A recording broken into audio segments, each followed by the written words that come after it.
Hello friends, welcome to அபி சமையல்.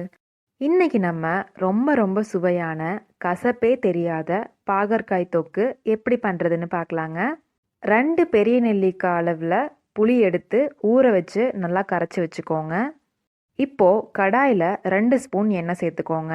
எண்ணெய் நல்லா காஞ்சதும் 1/2 ஸ்பூன் கடுகு, 1 ஸ்பூன் கடலைப்பருப்பு போட்டு நல்லா தாளிச்சுக்கோங்க. இதில் 6 பல் பூண்டு போட்டு நல்லா வதக்கிக்கோங்க. 1 பெரிய வெங்காயம், 1 கொத்து கருவேப்பிலை போட்டுக்கோங்க. வெங்காயம் நல்லா வதங்கினதும் 3 பாகற்காயை நறுக்கி சேர்த்துக்கோங்க. இதையும் நல்லா வதக்கிக்கோங்க.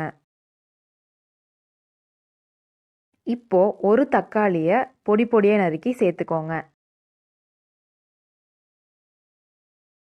தக்காளி நல்லா வதங்கினதும் நம்ம கரைச்சி வச்சிருக்க புளியை சேர்த்துக்கோங்க.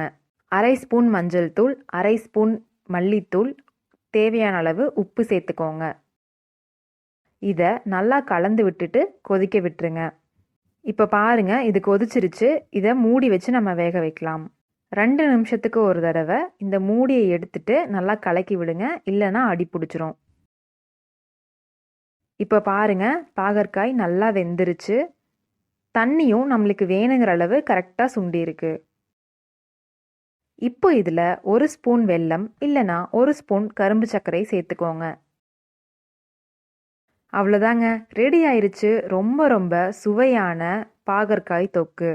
இதை நீங்கள் தினமும் காலை மாலைன்னு 2 நேரம் கொதிக்க வச்சு வச்சிங்கன்னா 2 நாள் வரைக்கும் கெடாமல் இருக்குங்க. தயிர் சாதத்து கூட சாப்பிடும்போது சுத்தமாகவே கசப்பு தெரியாது, ரொம்ப சுவையாக இருக்கும். பாகற்காய் பிடிக்காதவங்க கூட கேட்டு வாங்கி சாப்பிடுவாங்க.